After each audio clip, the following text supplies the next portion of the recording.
আমি খেলা দেখাই, তবে কোথাও কোনো যে খেলা শিখাই না, তবে শিখাইলাম কারণ আছে। কয়টা আছে পয়সা? একটা। আগে দেখাই পরে শিখাই।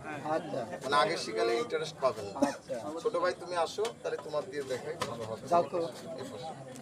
কয়টা আছে? একটা। এটা ফু দাও। দাঁড়া, ভিডিও চলছে।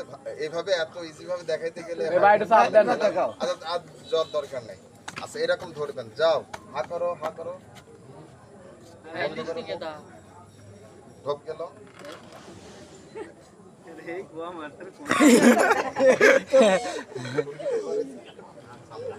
খেলাটা শিখাই দিচ্ছি। আচ্ছা ওই যে ওনার যে ডিম খাইলাম, বললাম যে ওটা বাড়াবে, মানে ওইটাই একটা নকল খেলা মনে করেন।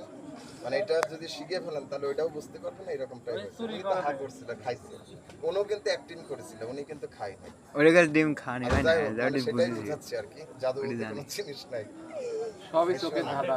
এই যে জাস্ট এরকম পয়সাটা ধরবেন, এরকম ধরবেন, যাও। আসলে কিন্তু পয়সা যায় নাই, পয়সা যে এই যে বিষয়টা আমি কথা সত্যি। আবার 5 টাকার কয়েনটা, আমি 5 টাকার যে কয়েনটা, এটাও কিন্তু একটা গুরুবিদ্যা। এটা আমার মুরব্বির কাছ থেকে আমি বিষয়টা শিখছি। তো বিষয়টা আপনারই একজনে খেলা পিছাও, আপনার একজন খেলা শিখাই দেবে, আপনি দেখাইতে যাবেন, ধরা পড়ে যাবেন। যদি 1 টাকার কয়েন নেন, 8 আনা নেন বা 2 টাকা নেন, ধরা পড়ে যাবেন। কারণ ওইটা ছোট পয়সা, যখন হাতের ভিতর থাকবে হাতে এইভাবে রাখতে হবে, পড়ে যাবেন হাতে এইভাবে রাখতে হবে, তাহলে ধরা তো আগেই পড়ে গেল।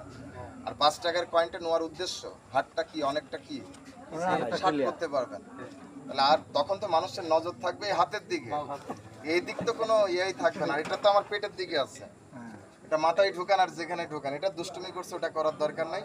মাথায় ঢুকাবেন, মাথায় ঢুকাবেন, ঢুকাই পকেটে এরকম হাত দিয়ে কবে যে পয়সা বের হয়ে গেছে এইরকম। এটা প্র্যাকটিস করবেন, আগেই কিন্তু দেখেন না, বাসায় বসে আগে 1 সপ্তাহ প্র্যাকটিস করবেন।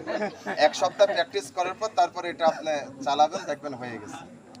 ভালো লাগলো, খেলাটা শিখালাম। আবার যদি দেখা আরেকটা বলবেন, আরেকটা মেশিন কই? আচ্ছা তাহলে একটা 20-50 টাকার একটা নোট দেন বা 100 টাকার একটা নোট দেন, খেলা দেন। এটা 50 টাকা 20 টাকা সেই টাকা বানাইনি মেশিন, টাকা বানাইনি টাকা কাটা বর্তমানে আড়া খেলা দেখি। মামা তুমি যদি এই জায়গায় ওই লোকগুলো দেখো, এই দেখো